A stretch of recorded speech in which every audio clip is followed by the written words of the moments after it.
Good morning, I'm Captain Kazis from Lithuania. Our group is going to present a brief about Department of Homeland Security. I will introduce the department and I will tell you about department history and roles. This briefing is unclassified. If you want, you can take notes. The Homeland Security role is that the Homeland is safe, secure and resilient against terrorism and other hazards for Americans' interests, inspiration and way of life can thrive. Department of Homeland Security is cabinet of Department of Federal Government with responsibilities in policy. It is comparable with other countries like Ministry of Interior. Actually, we do not have like Homeland Department of Homeland Security, but we have Ministry of Interior. It's kind of like similar to that structure in your country. Its state function that involve anti-terrorism, border security, immigration and customs, cyber security, disaster prevention and management. Accomplish these functions, it requires unity of effort across all department area. And among numerous Homeland Security partners and stakeholders. This will require dedication of more than 240,000 people, employees in different job positions. It's from aviation border security to emergency response and from cyber security analysis to chemical facility inspection. Duties are very ranging and very wide, but the goal is clear: keep America safe. In fiscal year 2017, it was allocated about $40 billion, and it is this department is the first largest cabinet department in the United States after the Department of Defense and Veteran Affairs. And Homeland Security policy is coordinated at White House by Homeland Security Council. Speaking about history and creation, in response to 9/11 attack, President George Bush announced established Homeland Security to coordinate Homeland Security effort. The office was headed by former Pennsylvania governor Tom Ridge, who was assigned the president for Homeland Security. According to Peter Andreas, border terrorist, he stated that creation of Homeland Security it was the most significant government reorganization after Cold War, and it was the most substantial reorganization of federal agencies since National Security Act of 1947.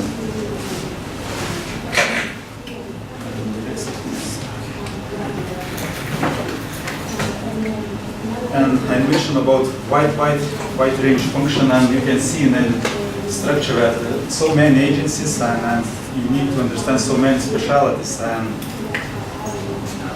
the department also constitutes the most different federal function and responsibilities in incorporating the 22 agencies into one single organization. But we have to coordinate each action inside the organization, and also we have to coordinate with other agencies outside, like Central Intelligence and FBI or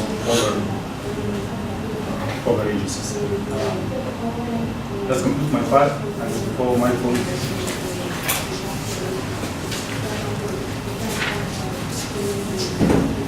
Good morning. My name is Captain Bracken. I'll be speaking of the capabilities and limitations for the first two functions of the Department of Homeland Security. So the first is preventing terrorism and enhancing security. This is a founding principle, the highest priority of the department. It's the whole reason it was created, as Captain Cassidy just mentioned. They do this using a risk-based security concept. The risk-based is if an activity has a higher risk, then they'll apply and invest more resources into it. They focus on the highest risk categories and not focus so much on the lower risk categories. They work all the way down, cooperation is the key for Department of Homeland Security. They work all the way down to the actual citizens. So So they have a program, if you see something, say something, which is a suspicious behavior reporting system for citizens where they can actually report in, let the government know what's going on. And they're collected into the Nationwide Suspicious Activity Reporting Initiative, which is a means for the department to share these suspicious behavior reports and consolidate them and share them with other organizations. And biological nuclear threats are another high priority. The likelihood of a nuclear biological threat actually occurring in the States is very, very low, but the catastrophic results of one is so high that it makes it a high priority within the organization. So the capabilities of the department when it comes to preventing terrorism are the global entry, TSA pre-check, and the customs trade partnership against terrorism. Using a risk-based approach, how do you focus on the higher risk activities, which is the easiest way to do that is to expedite travel for legal travel. So they do that with TSA pre-check, as well as global entry, which is very similar to TSA pre-check, which we're all familiar with, except it's for international travel and a partnership amongst many different countries. The customs trade partnership is something I'll speak of a little bit later, but it's the same thing as pre-check, but with cargo. And the department uses an information-driven, community-oriented policing effort and localized training. So the department actually goes all the way down to the local law enforcement level to conduct training. They teach law enforcement how to recognize risky behavior and also how to deal with them on the local level. They cooperate with local law enforcement in that manner, as well as with other countries, all the way up to the highest levels, with the World Customs Organization's program Global Shield. This program tracks chemicals used to create IEDs and to prevent their use and their entry into conflict zones, for instance. Another capability is their coordination or their ability to coordinate with the cabinet level departments, as well as other countries, all the way down to the local law enforcement level. So I'm going to define some of these. The Health and Human Services, Department of Agriculture, Defense, Justice, Environmental Protection Agency, the Office of the Director of National Intelligence, and the FBI. So the name of the game is cooperation. So some of the limitations when it comes to preventing terrorism are the Homeland Security Advisory System. If you guys remember, this is a color-coordinated way to present the terrorist threat across the entire country. It was ridiculed a lot in the news and was eventually replaced with a more targeted approach. So good ideas that resulted from 9/11 basically is limitation. Difficulty of stopping lone wolf attacks and increasing numbers of mass shootings. These are complex, difficult problems that we're all struggling with on how to prevent. And of course, the bureaucracy of a large organization, 240,000 people, dozens of organizations, components, agencies, advisory groups, and so on, makes it very difficult to coordinate all of their efforts. Moving on to the second function, securing and managing our borders. This involves more than just the southern border with Mexico. This is every sea border, every land border, and every international airport throughout the country. So they're charged, another high priority is safeguarding and expediting legal travel. We know how to expedite legal travel, we talked about that, but how do you safeguard it? So when they created the department, they also created the Transportation Security Administration, and they use a layered risk-based approach to security. So think about when you book a plane ticket. You book it, you get a background check. You go to the airport, you get checked for your documents, you get checked for metal on your body, your bags get checked, there's an air marshal on board, you speak to a customs agent. So a layered approach. They are charged with disrupting, dismantling national organized crime, international, transnational organized crime, so think counterfeit goods, human trafficking, that sort of thing. Illegal migration, diseases and pests. Everyone knows illegal migration, but diseases, think hoof and mouth disease, very contagious disease for cattle and other farm animals, and invasive species of pests and plants, and terrorist threats and drug traffickers, so we don't want them coming across where their products coming across.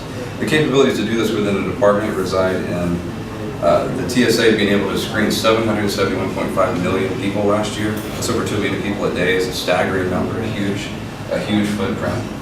They do this with pre-inspection, advanced analytics, and mutual recognition agreements. I spoke earlier about the Customs Trade Partnership Against Terrorism. So this is a Customs and Border Protection Agency agreement with the European Union. Like I said earlier, pre-check with cargo. So if you attain the certification, then you're able to get your cargo expedited. as a private organization in and out of the country. They target criminal profits and increase risk perception. So direct interdiction and highly publicized interdiction would increase the perception of risk for risky activity or illegal activity across the borders. And of course, cooperation with the government. So limitations, these three numbers, they list their goals in a lot of different areas. They have functions, goals, sub-goals, and a bunch of different tasks underneath each. The Secret Service, for instance, has a 100% goal rate of protecting visiting dignitaries over the past 5 years, and they've met it, and that's reasonable. What I don't find reasonable is that the goal is only 25% of sex trafficking and child exploitation investigations lead to arrest or dismantling organizations. So if you look at that, multiple apprehensions on the border and dismantling and stopping transnational gangs, these are all cross-border activities. So what's the difference? The difference is it's very political. So political in reduced funding and the effectiveness of the agents, in addition to the actual thousands of international airports, the actual physical limitations of 1,000 international airports, as well as a 4,000-mile border between the U.S. and Canada and a 2,000-mile border between the U.S. and Mexico. So these are the capability limitations of the first two functions, and I'll be followed with the next function by Captain McPhee. Morning, Lieutenant McPhee. I'll be briefing Function 3 and 4 of the Department of Homeland Security. Function 3 of the DHS is to enforce and administer our immigration laws. There are approximately 12 million undocumented immigrants in America, so this is a very demanding function of the DHS. As Captain Brecken already mentioned, the DHS is also responsible for border security. And the DHS also works to discourage hiring undocumented workers while streamlining our processing system for gaining citizenship and providing earned pathways to citizenship. In order to accomplish these tasks, the DHS has several capabilities at their disposal. The Joint Requirements Council provides planning and budgeting to carry out these tasks. And in order to discourage hiring undocumented workers, the DHS uses things like audits, fines, background checks, and E-Verify.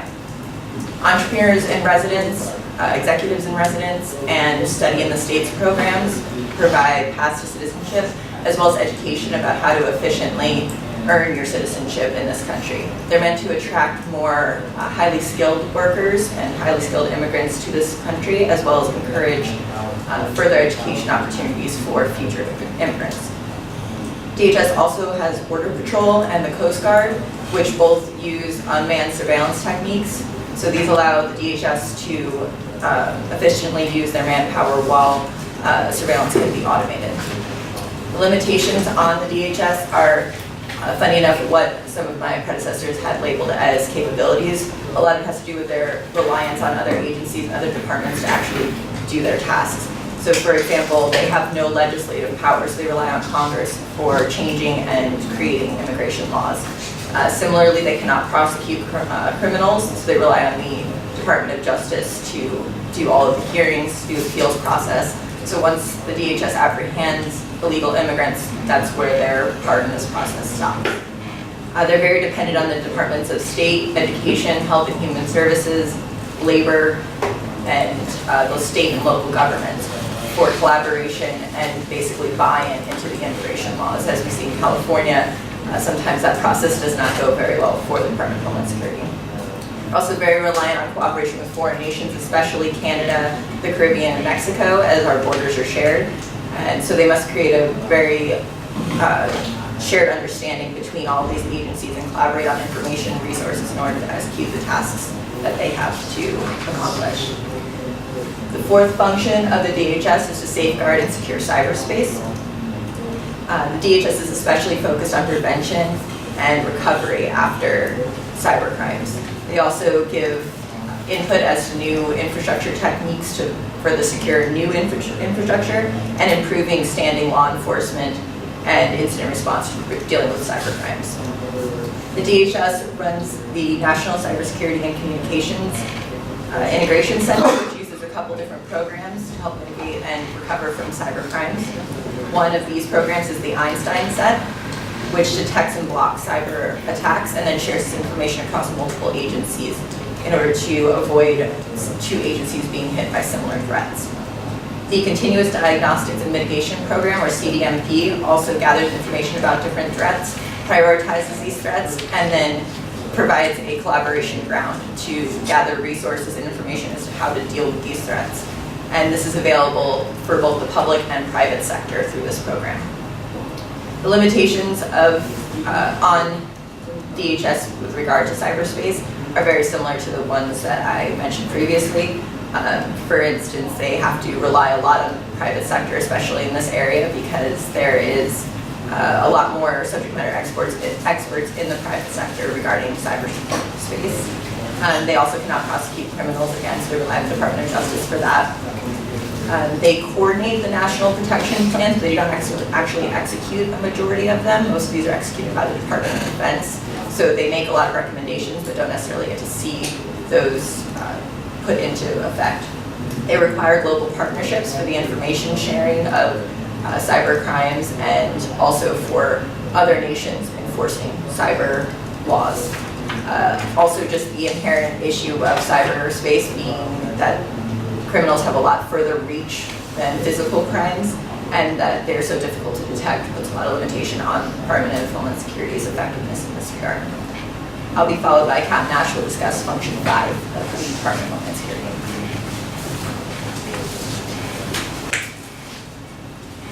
Good morning, Captain Nash. I'm going to be talking about Function 5 of the Department of Homeland Security, which is largely looking into strengthening national preparedness and resilience. So while the other functions are always kind of going on in the background, obviously we're always preparing for a natural disaster, or in some case we're going to need to be resilient. However, sometimes where we see the Department of Homeland Security step up and we see them in the news is when they're responding to local disasters. So just taking a quick look at the core tenets of this, we're looking to enhance national preparedness, mitigate hazards and vulnerabilities, and then when that unfortunately fails or falls short, then we're looking to support communities affected by disasters and respond to those disasters by helping rebuild. So that is